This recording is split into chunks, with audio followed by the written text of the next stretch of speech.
interpreters. Margot and Camelia will be doing the Spanish interpretation, and Rose and Debbie will be doing French. So may I call on Margot to explain how do we do the interpretation through the Zoom? Buenas Margot? noches a, Yeah. buenas noches a todos desde Manila. Mi nombre es Tei López de Pan Up y voy a presentar a nuestros intérpretes. Tenemos a Margo y Camelia haciendo interpretación al español y Rose y Debbie haciendo interpretación al francés. We will be practicing language justice today by using the Zoom interpretation feature. Once the Zoom interpretation feature is enabled, you will see a globe appear at the bottom of your screen. You will click on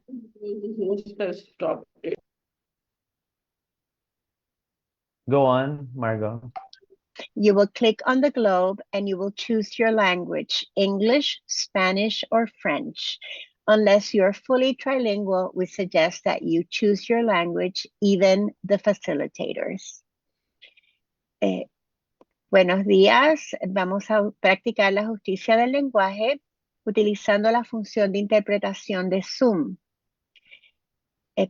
Una vez la función esté encendida, van a ver un globo aparecer en la parte inferior de su pantalla. Hacen clic en ese globo y seleccionan su idioma, inglés, español o francés. A menos que sean completamente trilingües, les recomendamos que se una a uno de los canales de interpretación. Okay, Bonjour. thank you, Margot. Rose? Bonjour. Oui, très bien, merci. Bonjour. Je voulais juste vous rappeler que je m'appelle Tay et aujourd'hui nous allons disposer de l'interprétation en espagnol et en français avec l'équipe de la justice linguistique. Pour le français, ce sera Debbie et Rose. Pour l'espagnol, ce sera Margot et Camelia. Alors, nous allons vous expliquer comment utiliser la fonction Zoom. Si vous n'allez pas le voir pour le moment, mais lorsque la fonction sera activée, vous allez pouvoir accéder à, vous allez cliquer sur le ballon qui dit interprétation à la partie inférieure de votre écran et vous allez sélectionner la langue dans laquelle vous souhaitez participer. Si vous vous connectez à partir de votre téléphone portable, veuillez taper les 3 petits points dans le coin inférieur droit de l'écran où il est marqué plus. Et vous allez sélectionner interprétation de la langue et après, vous allez sélectionner le français. Ensuite, vous allez toucher la partie supérieure au coin à droite de votre écran, là où c'est marqué terminé afin de passer à la salle. Nous vous prions de le faire, même si vous parlez d'autres langues, mais vous devriez choisir une langue afin que vous puissiez entendre l'interprète. Merci. Bonne journée. If you're joining us from a cell phone or tablet, you will not see the globe appearing at the bottom of your screen. Once the interpretation feature is turned on, you will go to the 3 dots that say More, and from the drop-down menu, scroll to Language Interpretation. Once you click on that, you will be able to choose your language, English, Spanish, or French, and then you must click on the button that says Done to make sure that you're in the right room. Si se está uniendo a nosotros de un teléfono celular o tableta, no va a ver el globo en la parte inferior de su pantalla. En vez, en los 3 puntitos que dicen More o Más, va a aparecer la opción de interpretación de idiomas en el menú desplegable. Hacen clic en interpretación de idiomas, seleccionan su idioma, pueden poner en silencio el audio original y entonces deben apretar finalizar o done para asegurarse que estén en el canal. And Tay, since Rose already explained that, you can go ahead and turn on interpretation. Vamos a encender la función de interpretación ahora. Cualquier pregunta por el chat, por favor.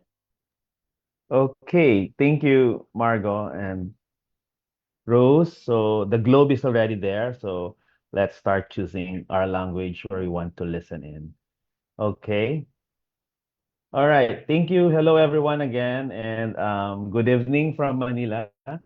Welcome. I'm Tay from Pan Asia Pacific. So I am the coordinator for Agroecology program and the Asian People's Exchange for Food Sovereignty and Agroecology. So, welcome. Welcome to the second episode of The Future is Now, Resilience and Sovereignty Through People-Led Agroecology. This is the online learning exchange series of the field learning sites of the International People's Agroecology Movements of Pan-Asia Pacific, or IPAM. So IPAM is a network of field learning sites from all over the world that provides various opportunities for farmers to know about agroecological approaches to grow food, showcase what agroecology movements are doing on the ground, and it is also a platform for building agroecology movements all around the globe. You may check our website, ipam-global.org, to know more about IPAM. So, okay, so before we finally start, we are live streaming our event on Facebook, and please invite everyone to invite all your friends to follow us on Facebook, Pan Asia Pacific, or PANAP. At this point, may I ask everyone to please change your profile names. Put your name and organization, please. So just like me, like that. And again, we have Spanish and French interpretation. So please go to the globe icon and choose which language do you want to listen in. Okay, a lot of friends are still coming in. So thank you so much again and welcome to the second episode of The Future is Now. So the idea for the theme of the webinar stems from corporate hijacking of our vision and understanding of the future of food and farming.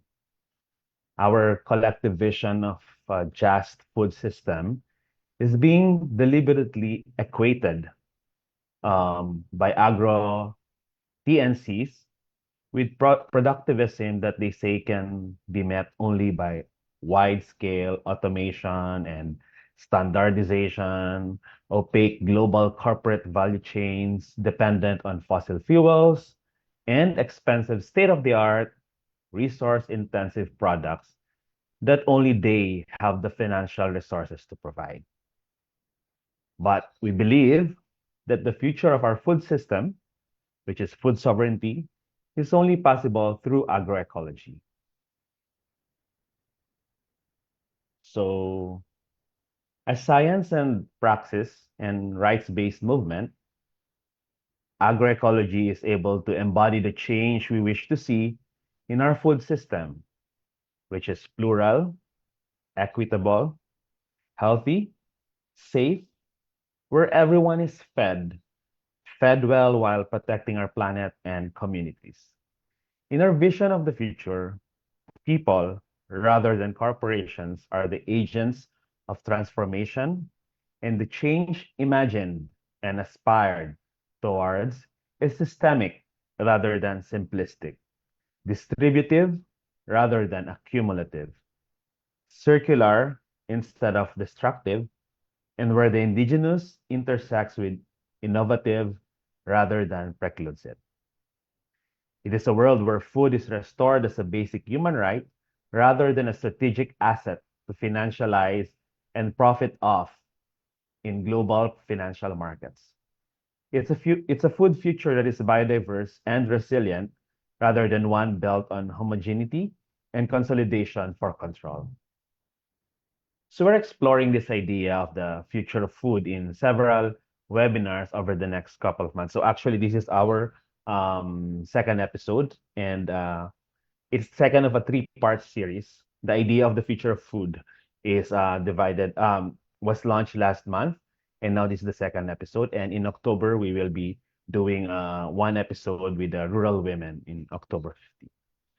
So today's conversation hopes to shine light on the role of consumers in food systems transformation through agroecology, based on what our field learning sites have learned. Does the consumer really just eats? Consumers are important stakeholders and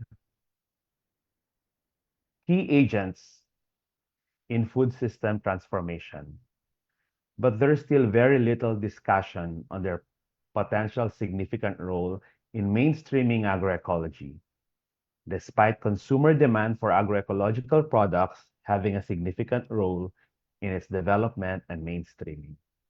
At the same time, the corporatization of our food system has diminished the role of consumers as simply actors at the receiving end of a linear value chain. Their inability, their ability to affect changes tied solely to the purchasing power. Conceiving of consumers' role in such a way leads to the perpetuation of neoliberal market-based solution that preserves the inequitable and world-destroying status quo.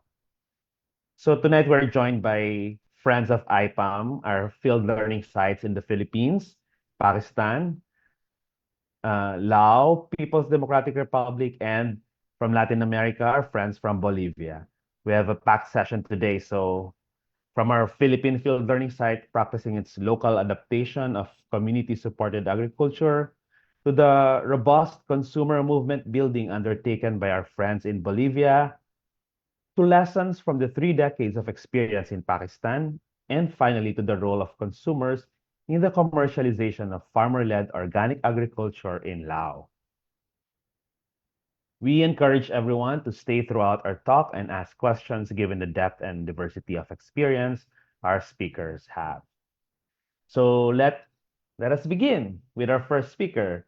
Our first speaker is Charlene Tan, my dear friend Char, who is one of our field learning sites in the she's the founder of Good Food Community, our field learning site in the Philippines. Charlene is Good Food Community is a social enterprise that connects smallholder farmers with urban consumers through an alternative distribution system called community shared agriculture, evolving over the last 12 years as a response to the multiple crises of our age: climate change, shameful waste, and structural injustice. This model offers a way in which we can all be nourished.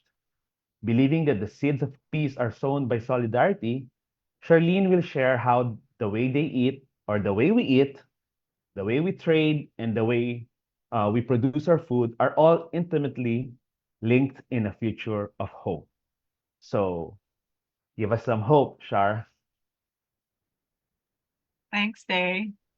And thanks to everyone at TANAP for organizing this discussion.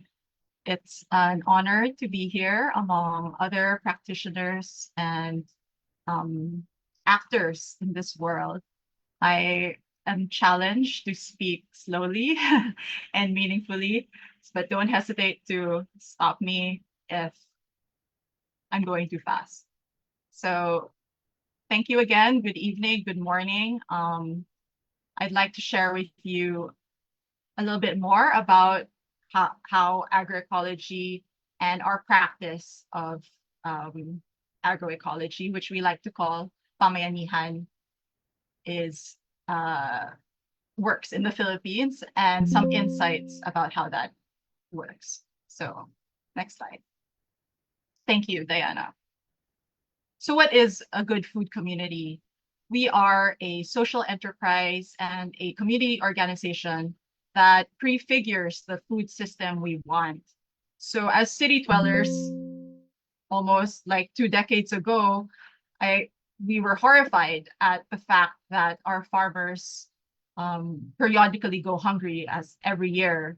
And the more we learn, the more we recognize the risks and the pains that they suffer. And this was just untenable. And so in response, we organized ourselves, believing that we all deserve something better. They certainly deserve something better.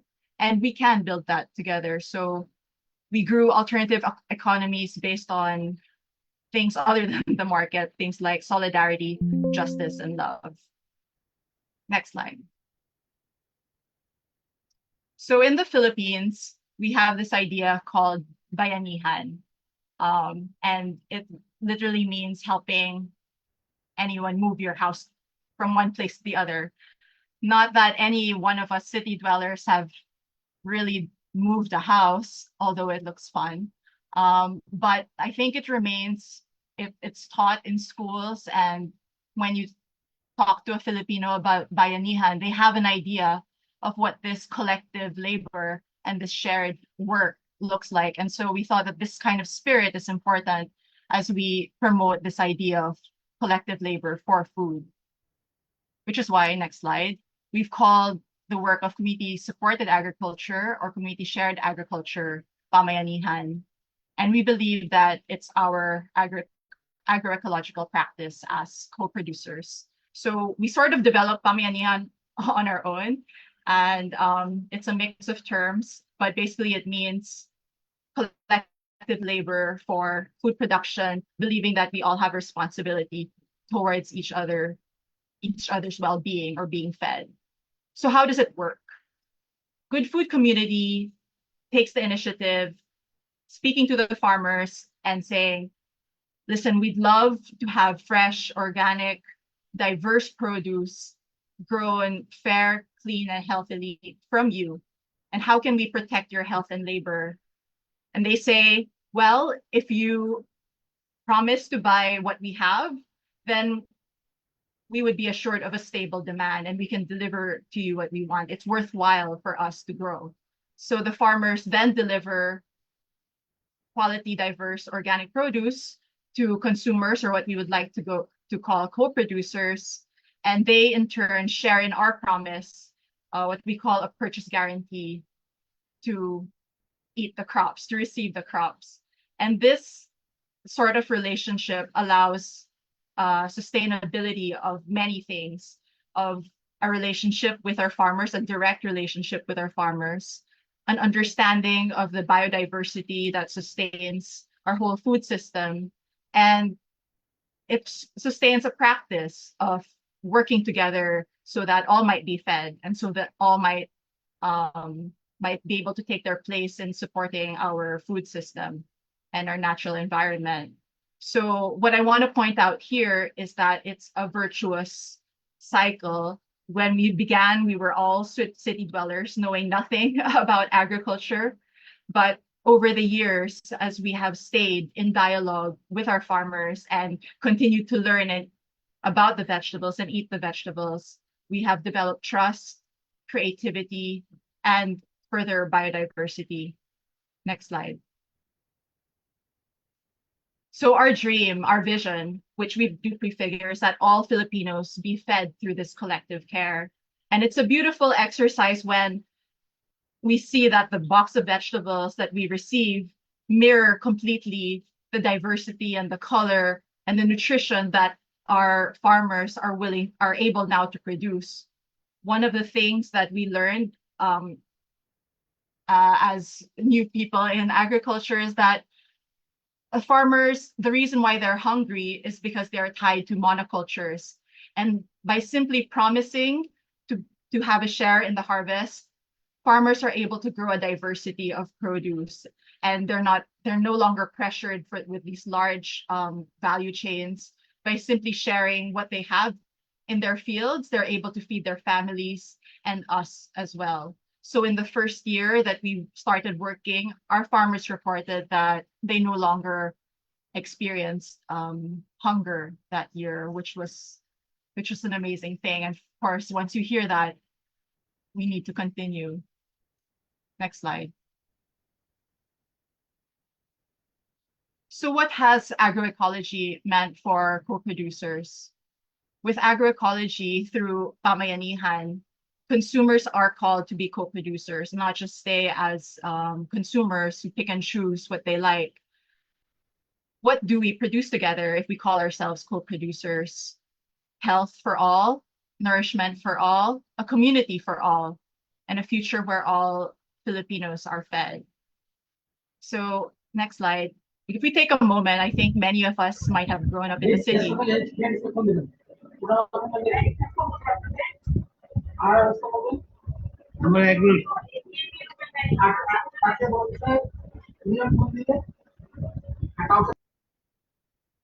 I think the usual experience of purchasing in the city is that you're surrounded by corporations. They practically control your life. But with many urban consumers, it's like we don't feel our own chains. Our problems of pollution or disease or cancer, diabetes, none of these are thought of as collective problems. And the usual way that consumers, urban dwellers buy their food, it's very alienating, it's isolating. You choose what you want and it's stratifying as well. So you can get what you want depending on how much you have. And so in this system, neither producer nor consumer wins. Whereas if we have agroecology or pamayanihan and we become co-producers, we can actually build something new. And so we see a shift when consumers become co-producers from isolation to solidarity, from alienation to collective agency, and from anonymity to friendship and community. I'll explain. Next slide. So agroecology includes us in the struggle for justice. When we started, we didn't set out to work with women farmers, but we saw how women farmers really took to our model because it was an extension of their work at home and it was something that was accessible to them. Sooner or later, we found that they were earning more than than the men, and they're able to feed their family directly without having to exchange for a wage or for money. Their children are able to play in the gardens without fear of pesticide. And they take part as well in texting the orders or in farming tasks.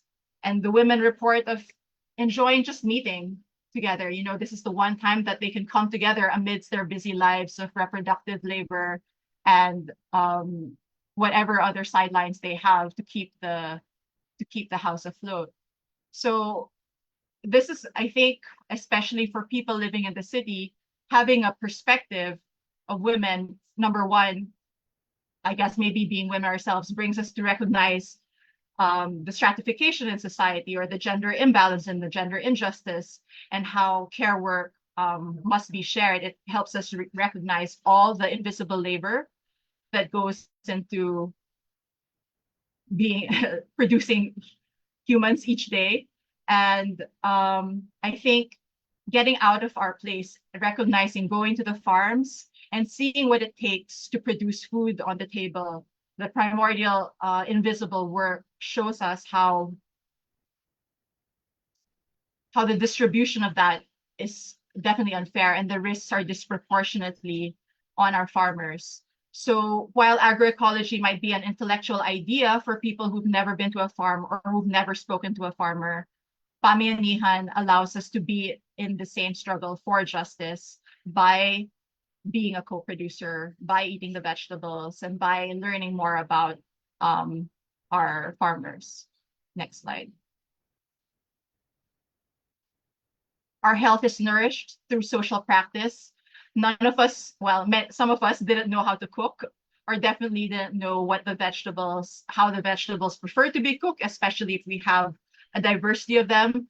But working together to get the vegetables and this kind of collective labor opens up the idea that, you know, many of these problems are not meant to be solved alone. So it becomes fun. It becomes a journey to come together and cook together. And this is also the culture that we've been promoting by allowing people to learn from each other. Mabi was one of my first teachers in learning how to cook vegetables. Dave does fermentation and we benefit from his kombuchas each week. So we recognize that our health is no longer something that you purchase off the shelf. And it's something that we create together. It's something that we sustain together, not just by the manner of consuming, but the manner of practice and participation. And who we are to each other also grows in that. Next slide. We grow our agency for collective care. So this is a image of our community partners in an urban poor area and the program that began during the pandemic. So while we used to just receive food from the farmers, the pandemic, of course, woke us up to the hunger that was already at our doorsteps. And because of our friendships with Tay, with other friends, we were able to mobilize because we had good food community. We had friends who knew we could mobilize. We came together, delivered food, and the community did the rest. So they come together each week, they cook the food, they distribute to their neighbors, people they don't, you know, they don't doesn't necessarily have to be their family or someone they know. Everyone's health becomes a reason for our concern. And I think having a community like good food and the practice of pamayanihan simply grows our ability to then create the spaces, then to create the alternative systems that we would want in our society. So this is one side of it. I don't have a photo, but we also have gardens, and this came from the community themselves. After a point of doing collective kitchens, they said, well, we'd like to grow food ourselves. So can you help us? And we said, of course. And even today, when we visit, we see fields of okra and medicinal gardens that the communities do take from for their sustenance. So next slide. Oh, I think we went too far.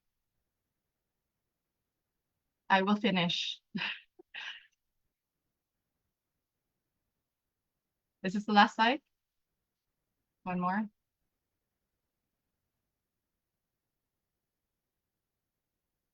Well, my point is, no, the slide before. Friendship humanizes us. So whereas as a consumer, you would simply look at the vegetables, perhaps figure out what the price is, see if you can afford it. Next slide. When we have consumers become co-producers, when they come to visit the farm and they see the faces and the lives of the people who are affected by our choices and our participation, whether or not we choose to eat the vegetables, people become people. And the farmers, when the pandemic struck, they were worried about whether how we would feed ourselves, how would we be nourished. And now, whenever we see the vegetables, we don't just see the vegetables, but we see our farmers. And this becomes the strength and the reason why we're able to continue. So next slide. Through pamayanihan, what might be considered the right conditions for despair at this time are composted into life-giving joy. So it's through this practice of coming together and becoming co-producers, decentering who we are as individuals and seeing how we might benefit the whole. And the practice of eating together, sharing food, this is what brings us joy.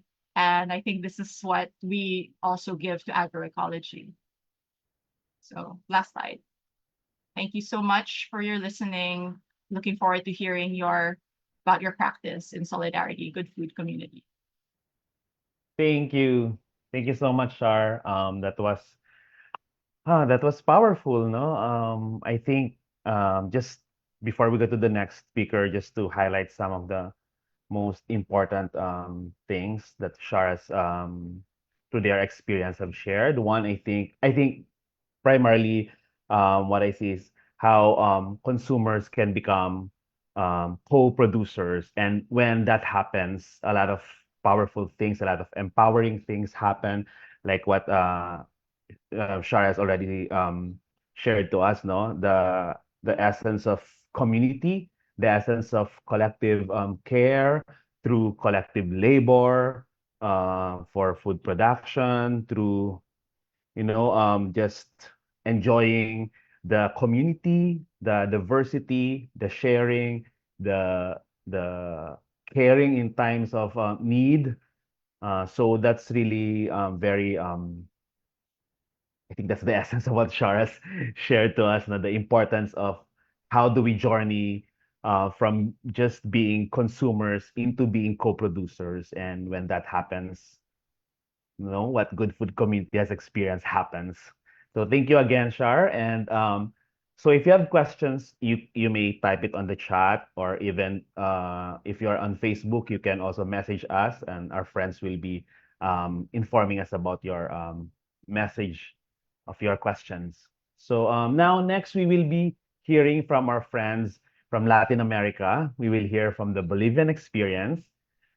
We are joined by Maria Julia Jimenez, the president of Movimiento Agroecológico Boliviano and a member of Slow Food Bolivia, and Rita Saavedra of Colectivo de Consumidores Conscientes miembro del Observatorio de Agroecología, the MAB.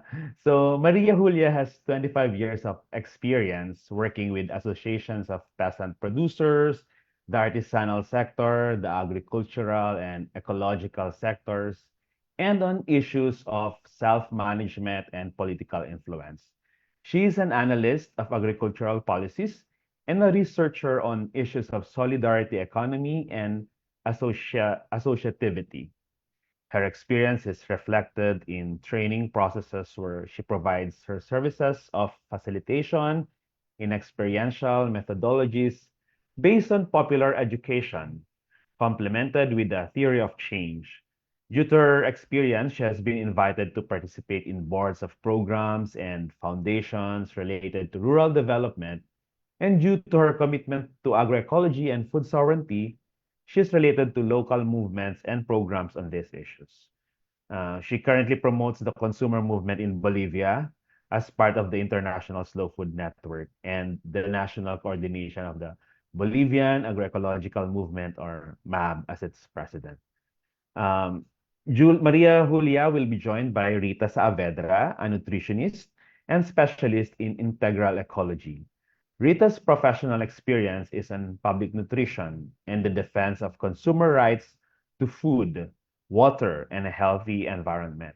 She has also been part of the promulgation of laws and other regulations related to food health and protection against GMOs and agrotoxins in Bolivia. Currently, she represents the Colectivo de Consumidores Conscientes, taking its positions to national and international platforms. She is part of the Observatorio del Movimiento Agroecológico Boliviano, contributing to active monitoring of critical consumption, ethical purchasing, and the denunciation of extractivism as an economic form that promotes the plundering of natural resources. So Maria Julia and Rita, please take the floor.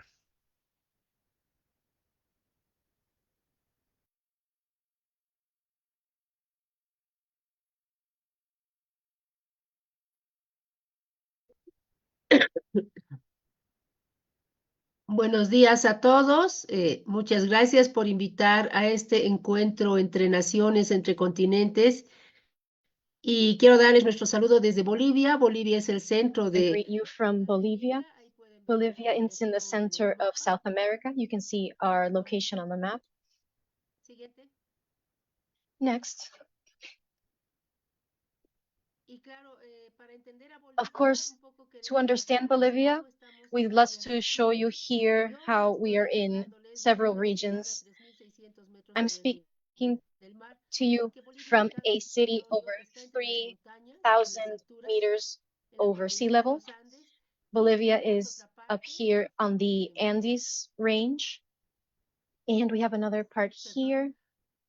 tenemos otra parte que está en We las have áreas another part bajas. that Y is esta in the lower dualidad nos areas. muestra que And el this agronegocio duality está situado en shows áreas that bajas, mientras que la agricultura familiar campesina está en los valles y en las montañas. agriculture, Y tenemos family ciertos agriculture is mostly in the valleys, and commercial agriculture is tipologías mostly hasta in en the relación a lower los modos de lands. producción. No tenemos todas estas diferencias, We don't pero have en all of Bolivia these estamos sacando differences adelante. that Siguiente. in Bolivia we are taking forward. Pero además, Next. una característica de nuestro país es que tenemos A muchos pueblos characteristic about our indígenas y country naciones que han is sido that we have many reconocidas, por eso indigenous Bolivia es un estado nations, and that's plurinacional why Bolivia de is a 36 diferentes pueblos indígenas. state Y with estamos 36 different tratando de que todos tengan nations igualdad de or condiciones, pero claro, este es un towns. camino que está en construcción. It's very difficult to have them recognized Y by bueno, the state desde of esa Bolivia, base but se we are crea trying to el do that. movimiento agroecológico From that boliviano base, y como nuestro logo muestra, desde we la form the agroecología Movimiento movemos hacia el Agroecológico trabajo de campo, Boliviano. tenemos que hacer esta lucha. Me gustó escuchar la anterior We have charla, to como en diferentes create lugares del this mundo fight. estamos in different areas of the world, we are struggling with the same, or we have the same advances so that we can advance. Since 2019, the objective has been to contribute to the food systems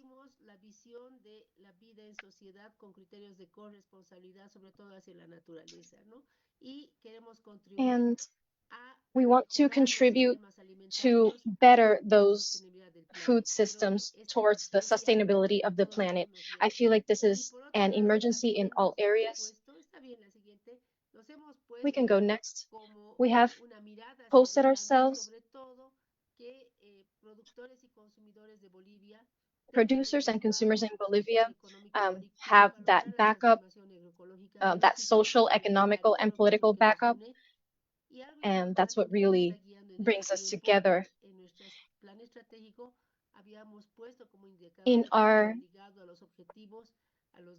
objective for 2030, 50% of all food consumed in Bolivia, they should come from agroecological systems and free markets. So this means that there needs to be work in that production, but also in the consumption. And that's why the agroecological movement has a great amount of people like consumers and entrepreneurs, all those institutions in this focus of the system, we think that they all have an important role to improve agroecology. Next. And overall, we want to include consumers. Within Bolivia, we have to include consumers because now we're understanding agriculture as a system. And when we see that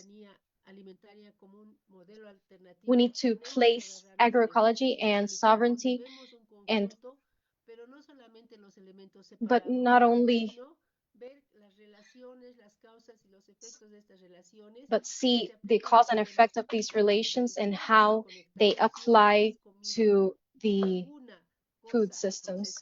If you've eaten anything processed or natural, it has to do with these relationships that exist. And so we want to bring back that systemic thought and focus for the ecology. This focus of systems is privileges or emphasizes on the study of the relations and processes over the structure of the system. The systemic focus will let us understand more complex situations in easier ways, and we are also going to be able to understand all these views from a holistic point of view. And so now next, and here in this slide, we want to show how complex the system can be. We've seen that the ecosystem where the units that produce the territory is not abstract, but this system connects with the market with consumption, and this is the short chain that will connect the consumers and the territory. We have to analyze both of these.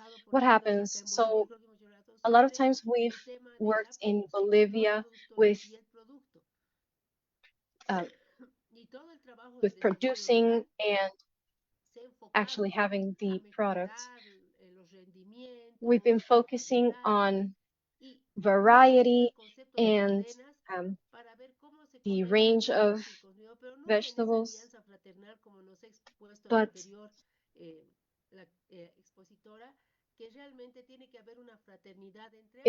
there has to be a unification within all of them, with all of these systems. And what can we all propose? We propose the articulation within the producer, within the chain of short demand. There has to be trust that there is a good product that is not manipulated, but this articulation, we also talk about self-management of these farmers, but we also have to talk about how consumers are in the picture. We have to equal out both sides of this chain. In this agroecological movement, our path has gone that way. Since 2021, we've elaborated our independent. We've shown you all this systemic path, and now we've been able to meet up with all the consumers of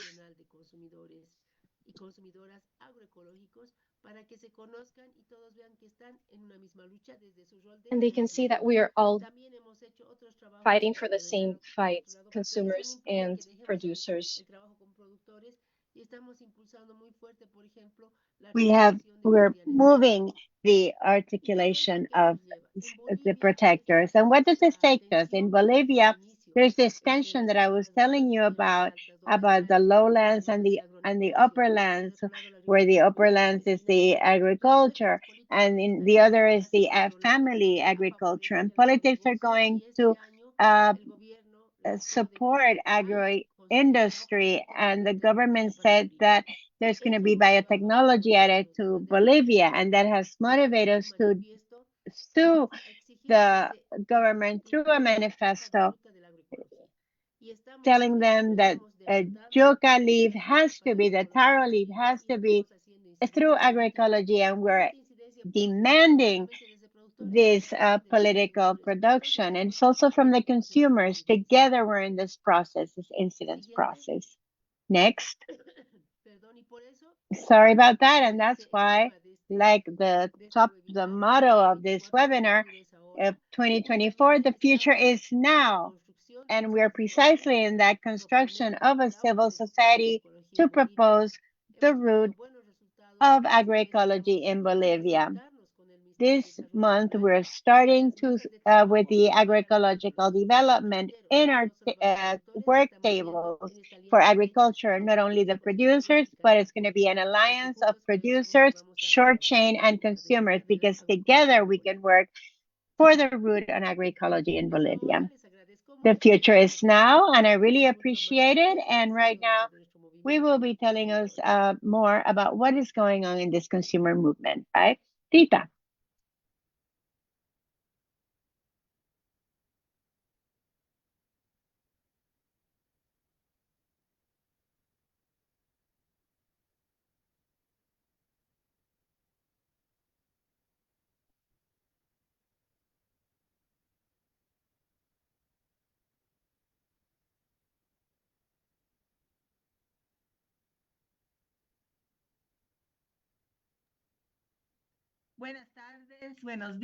Good afternoon, good morning, everyone. Thank you for sharing this session with us. For us, it's really important, and it generates community, and international community of consumers has to advance.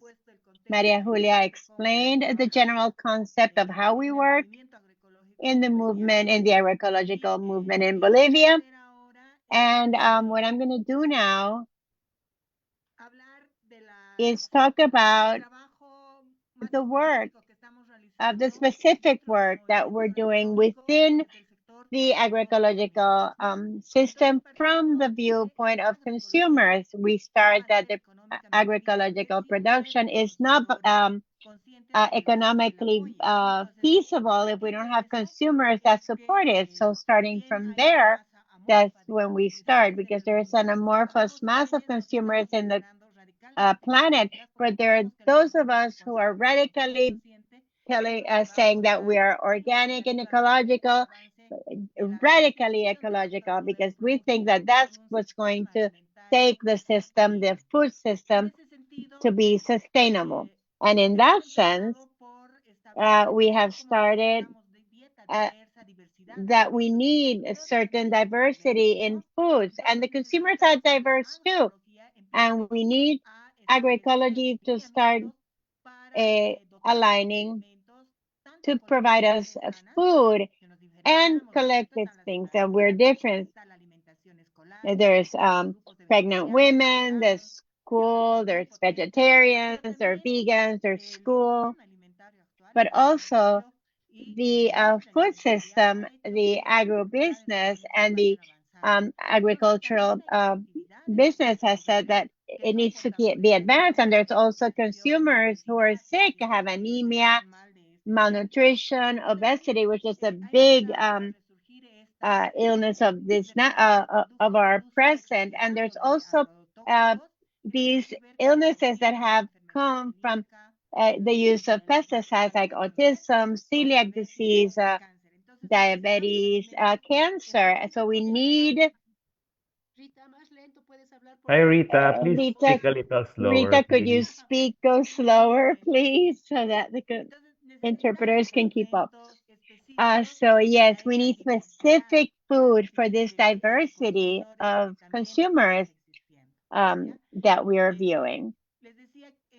I was telling you that among our victories, we have to think that by 2050, we should establish that 75 to 80% of the population will be living in the big cities. So that is a challenge that we have to assume, because we need to generate an alliance of producers, and it's got to be very specific. So the way we're growing, we're also feeding our critical side, okay? And that's where this is where the um, uh, conscious consumer starts, and we're uniting our purchases to the ethical process. And that's where we ally ourselves with producers, farmers, in a dialogue, not only about the food, but among people, the co-producers that we were mentioning, where we speak about quality of the food, its price, and the environmental impact it produces, and the industrial behavior, which is an aspect we need to be coming back to. And in that way, we have that premise that feeding is a political concept, and it's got to have, we have to have a participation in the state and government entities. And that's why consumers are doing social control and vigilance, trying to comply with our rights and make our rights be enforced, and doing political incidents and social to amplify these issues. And in that sense, I'm going to tell you some of victories that we've had here in Bolivia. For instance, we managed to put in our political constitution of the state the right to food and healthy water. Healthy food and water gives it a special point, the health. And we've also had the right of consumers and users within the policies. We have the control of our organic food, and the drive for agroecology. And we've also included the right of a clean environment, which we all have here in Bolivia, a healthy environment where we can exercise legal actions against attempts against our environment if they're ruining our motherland, as we call it. We have managed since 2006 to be an active part of the development of a new norm that will favor healthy eating. So you can see all the laws that we have here, and in red, you have those that are being filtrated to try and keep that uh, industrial production that ruins us as people and the environment. So we're trying to ban transgenics, and we're helping improve health in school breakfast, among other things. We also take away the taxes of the import of agrotoxics, and that's negative. And we continue with the production of agro gases, which is actually forbidden by another law. All these victories, we as consumers are working with them by viewing the enforcement and looking at the rights of consumers. There's a law that establishes 6 pillars of the consumer rights, not only the right to healthy food, quality and quantitatively adequate foods, but the food must also guarantee health and must have transparent information and an equal treatment among all, and the right to complain. And we join an action that from the label in the food constituted in a public document with legal effects, we are controlling and we're viewing and enforcing against false advertising, which is in the big corporations' hands. But apart from working on that and working on this legal framework, we have other instruments like boycott, which can join us to the international community to provide mechanisms that will detain multinational corporations in the food industry that are badly playing against us and are monopolizing all the chain links in the food chain. We have to stop. We have to get organized for that. We also have the possibility of joining the food systems, and consumption is what's motivating us to have this dialogue, to do this work, this joint work with other actors that intervene in the food system. And that's where we have been working with the criteria for a aware consumer. What does it mean to be an aware consumer?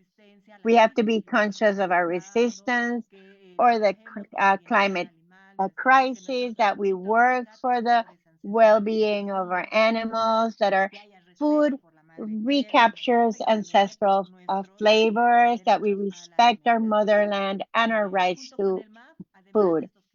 And together with those consumer criteria, we have been working with agroecology, and it must have some non-negotiable principles as a framework, something that can define what agroecology is and that it makes it different from other responses that have to do with brainwashing sometimes by industries who want to appear as agroecologic, but they don't really have a concept that is allied to the farm borders, fighting against wildfires and dumping that is done with and contraband that's happening with agrochemical products. We cannot allow this in agroecology. Transgenics and toxic is another thing, another restriction that we need to put onto our work, and it's got to be very clear on that. And only that way will we be able to generate this active role as consumers within the food system. For that, we have Ecotambo, which is a market where we provide healthy food systems. It's a main characteristic that we're driving. Many of the consumers within these consumer networks that we support in the agroecological markets, we have a lot of issues. We have health issues, and we find in healthy foods without toxicity the guarantee to be able to heal our bodies and our systems. In Ecotambo, for instance, we are part of the directory of this association. And the production is done thinking of both sectors. producers need to improve their economy and their lives, but they also need to respect what consumers demand from them. In this sense, for instance, this market has generated processes of trust certifications based on monitoring the foods, which guarantees to the consumer that they are really consuming healthy foods. This is very important from Ecotambo and is something that is capturing the most people to be linked to this agroecological market. Basically, the consumer, this network of consumers generate self-management processes that support links amongst us, from us who come out to produce food education and agroecological education, showing that this sensibilization that we do is an experience that's creative and fun, but also revolutionary because we're challenging the imperial system. And every November 21st, we celebrate the National Organic Food Consumption. And that is how much we're advancing on this objective that by 2030, 50% of the purchases of Bolivians will be tied to agroecological markets. So with all of that, with all of those victories that we have, we also have challenges because we continue being absent from political public policy at a national level. Unfortunately, agro ecology does not take the problems, the issues with nutrition for consumers, and then there's a privilege of supporting general producers for exportation for commodities like transgenic soy and other harvests that have nothing to do with our situation, our nutritional situation. And that is why we're working in changing the patterns, the food patterns that have been imposed on us, which are linked to these food items, not unidentified foods, which is what we call ultra processed foods, because there's a balance, an imbalance of all those by contraband or cheap imports produced by the government, and they must change. We can't have these ultra processed things. We need to get them out of our daily diet, and that's where agroecology comes in and faces a very important challenge. A huge problem that we have right now is that the majority of food sold in the traditional markets is basically full of agrotoxics.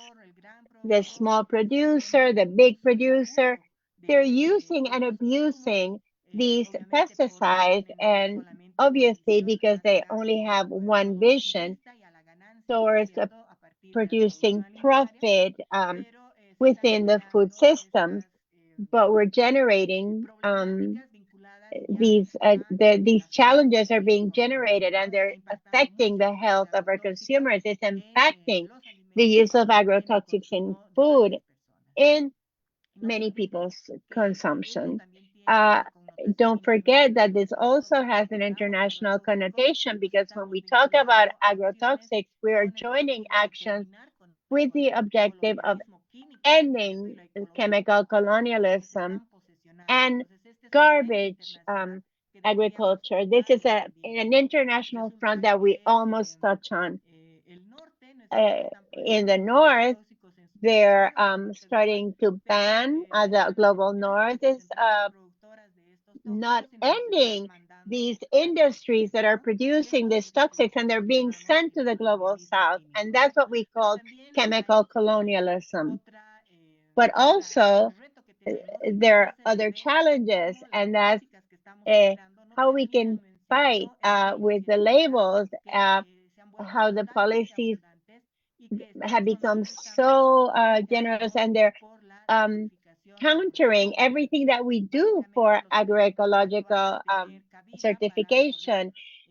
food is not going to have a space to put all the little stamps of social um, responsibility, those that talk about the restrictions, the excess of fats, sugars, calories, caffeine, the stamps that say we have managed to do in Bolivia, the one that talks about transgenics and agrotoxics in our foods. So it's necessary that we work on this because uh, the European Union is imposing other stamps, which is that one about treatment against deforestation. So there are so many things that we need to work on and exposing on our way because the alliance between field and city must be based on that food joins all the elements of consumption and it must meet all the nutritional elements because food security has to be based on the education and the production of healthy foods for children and the other different developments of life. We want a popular basket of foods, of organic foods that takes into account the minimum salaries and the nutritional objectives of families. We don't want to restraining to people of higher income. This is happening with the big famous healthy diets. They are inaccessible to a lot of the population.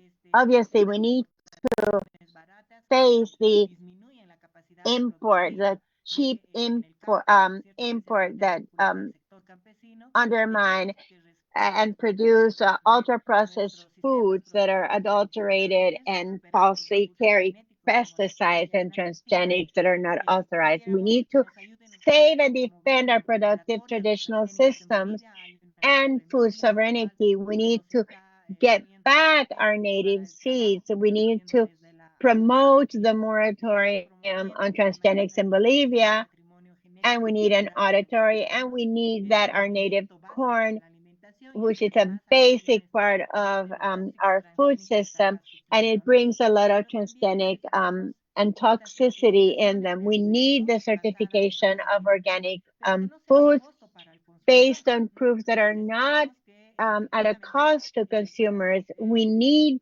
that popular markets um, provide accessible, healthy foods. We're also asking for organic markets that are popular in every neighborhood, not just that we have access to in some areas and not having the opportunity to work the access of markets in every popular area, every popular neighborhood where consumers live. Also, we're asking that cities can grant different short chain because the main issue is transportation of food, and we're asking that a 30% of state purchases come from agroecological and family agriculture because it's a need, and that way we can guarantee income for the producers, and we're asking for a budget for organic agroecological production that's independent, and this is given to us through an agroecological aspects in the state. And we hope that these new norms of the European Union for producing foods free of deforestation and environmental degradation must also be placed on our territory. And that is how the action that we have tied to this relationship between field and city. And with this, I finish my exposition. I hope I gave a good summary. I know it was really expresses all our challenges or our goals. And now I'd like to listen to what comes from the other side uh, to generate a positive dialogue that allows us to keep moving forward. Thank you so much, Rita and Maria Julia. That was a very rich, no, rich sharing of your experience, and it shows us how advanced in a way Bolivia have become, no, for their with their decades of experience and maybe just some highlights. One from Maria Julia's sharing. I think what's important is how the formation of the road or the routes to agroecology or the pathways to agroecology have consumers as active members of it, and consumers are there fighting with farmers. Farmers are alongside the producers, and at the same time, with the sharing of Rita, it's very important to note the importance of policy advocacy, the importance of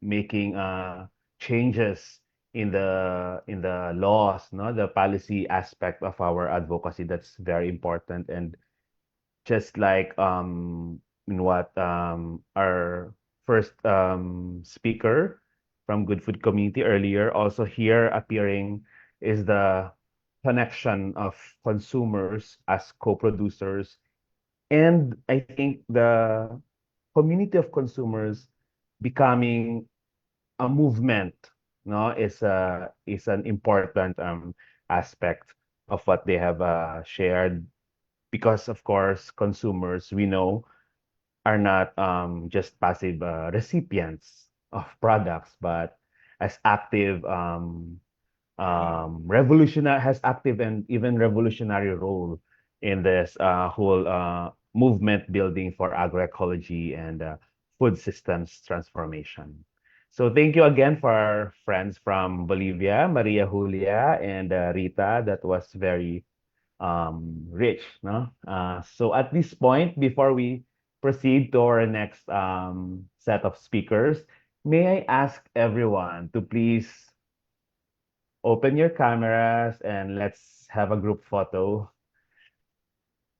before we all become, looking sleepy as here in Southeast Asia, it's evening. So please, hi Nasra. Now we can see you, Nasra.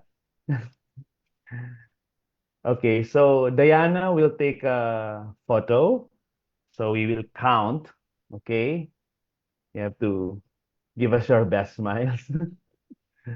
Okay, so one, two, three.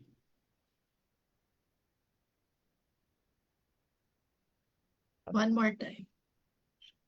1, 2, 3. Okay. Thank you, Uh, everyone. it's done already, the three. Okay, thank you. Thanks everyone for being so. Wow, nice to see your lovely faces. Hello. Oh God, we are 61. Wow. Thank you all. Thank you all for joining us from wherever you are. I think we are in many places in the world. We have friends from Bangladesh, all the way to Austria, Burkina Faso, Gabon. Wow. Yeah, thank you so much for joining in. And if you have just joined in, um, we are on the second episode of Pan Asia Pacific's webinar series. The Future is Now, a webinar series, online exchange of the international people's agroecology movements, online exchanges on the issues around agroecology, and as we advance agroecology as a key solution to many existential crises such as climate change, such as hunger, such as environmental destruction. Pan Asia Pacific, along with its partner field learning sites, are doing this series of webinars. Now is the second episode focused on consumers, the consumers' role in agroecology. So we had first two speakers earlier for those who have just joined. First, we had Charlene Tan from Good Food Community in the Philippines, and we had Maria Julia and Rita from Bolivia. And now, let's welcome our third speaker who is from Hodge Society for People's Education and Organica Pakistan. She is Nasra Habib. So we're moving from Latin America to South Asia. Nasra Habib is also a member of Pan-AP's steering council. She is an educationist, an environmentalist, and an organic gardener, and is a founder of Organica Pakistan. A published author, she has researched, experimented, taught, and grown food in diverse conditions, and has been championing the inclusion of growing food based on the laws of nature in the school curriculum. She is the winner of an FAO award for her services in the field of agricultural extension. Nasra launched Organica Pakistan in response to the ever-increasing demand by home gardeners for open pollinated seeds, organically grown plants, gardening tools, training, and other materials. Under her leadership, its organic kitchen gardening projects, awareness campaigns on safe food environment, and hands-on training growing organic food garden have been run in urban and rural areas for around 3 decades. So Nasra will be sharing her 3 decades of experience with us tonight. We are very lucky. And so Nasra, and to our next speakers, we request to speak slower so that our interpreters can catch up. So thank you so much, everyone. Please welcome Nasra Habib.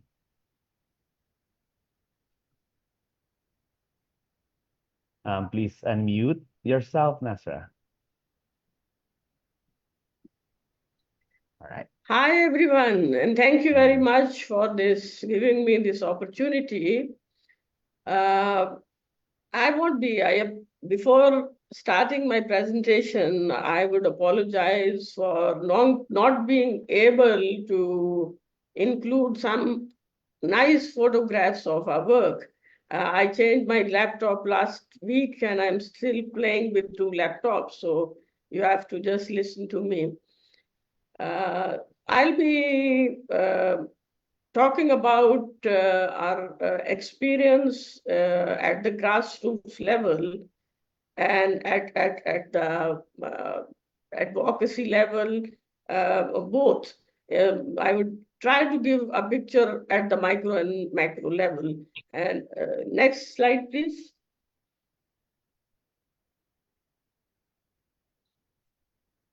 So when we talk about agroecology and consumers, so I thought that I should discuss about 2 types of consumers. One is market consumers, and the other is home garden consumers. Because in my view, they are very different categories of people who consume, who have the opportunity to consume what is called organic food in my country. Next slide, please.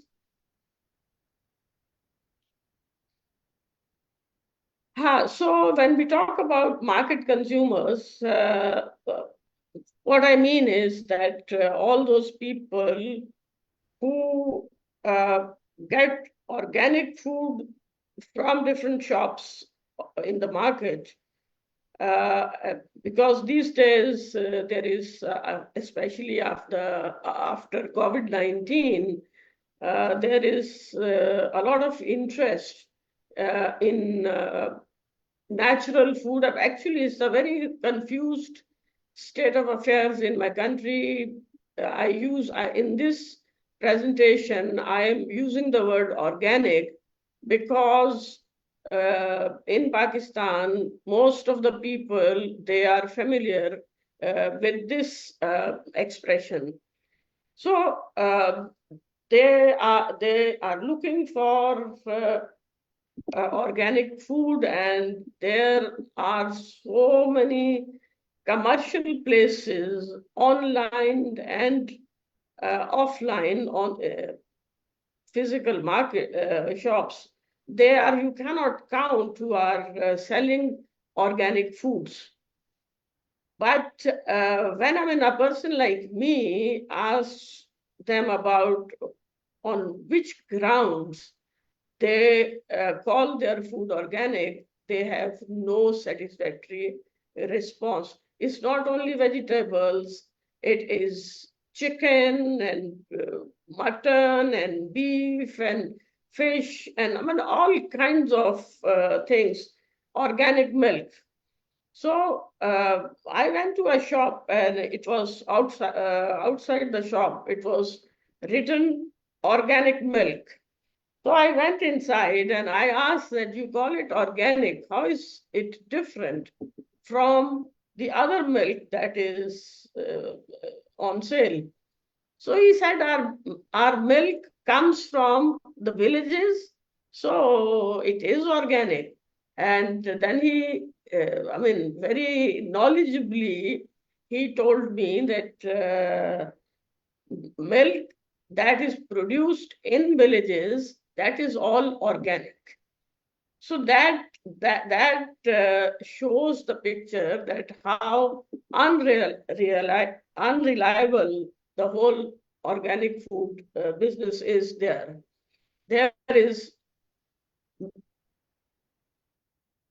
the basic thing is that consumers, they basically don't have a good understanding of what is organic, natural food and what they should be looking for. So they have very vague ideas about it. The other thing is that the people who are able to buy that food, they are those who are from the upper middle class and upper economic upper class. So because they have the money,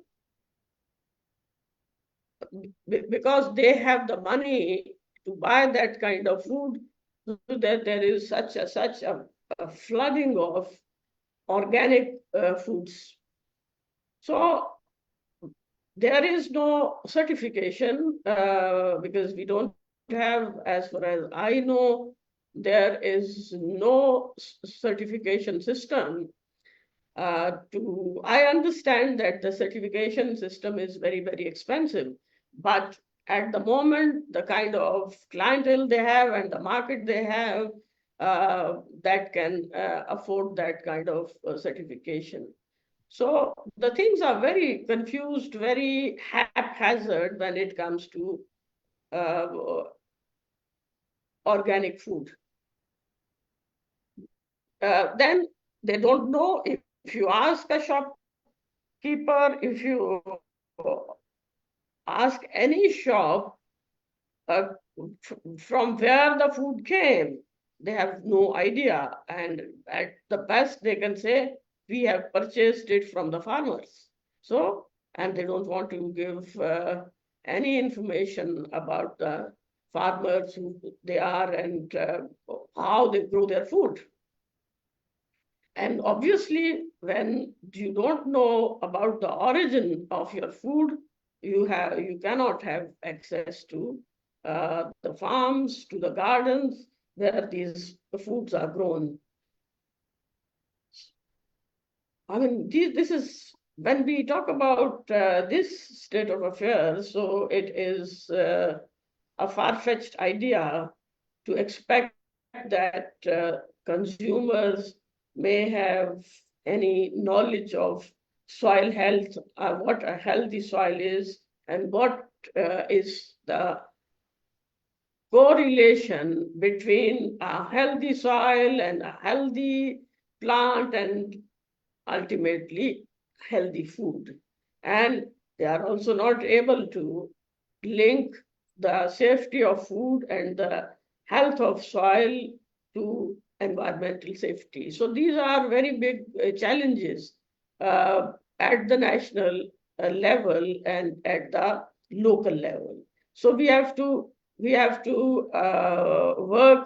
with the consumers also with this kind of a situation. Next slide, please.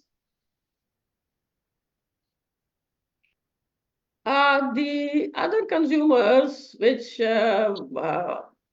offer a great promise, and they are the home garden consumers. So here I find many positives because home gardeners are not only the producers of food, they are the consumers of that nutrient-rich, delicious, and healthy food. So they are interested in selling only the surplus food. So in my opinion, the home garden consumers, they are in a very good position, and home gardeners, they understand when they are growing food ecologically, they know the principles of agroecology, they know the techniques of growing ecologically good food, and they know what is the soil life, they know who are the beneficial microorganisms in the soil, and they know that what conditions create pathogens. They know that if you focus on the soil health, then you can have a very good prospect of having healthy plants which discourage pests. I mean, this is something so promising that if you ensure soil health, you will not have pest attack, because the plants, they exude, healthy plants, they exude such chemicals that they keep the pests at bay. So when you know all these things and you know about the seeds, you grow so natural seeds, you save your own seeds. So obviously you are protecting the natural habitats, you are growing natural ecosystems, and this very important thing is that you are protecting environment and you are contributing in a big way in carbon storage in the soil also. And in my personal opinion, if I'm not mistaken, in the previous slide, the presentation, maybe the 60% of the population is now living in cities. In any case, in many countries, the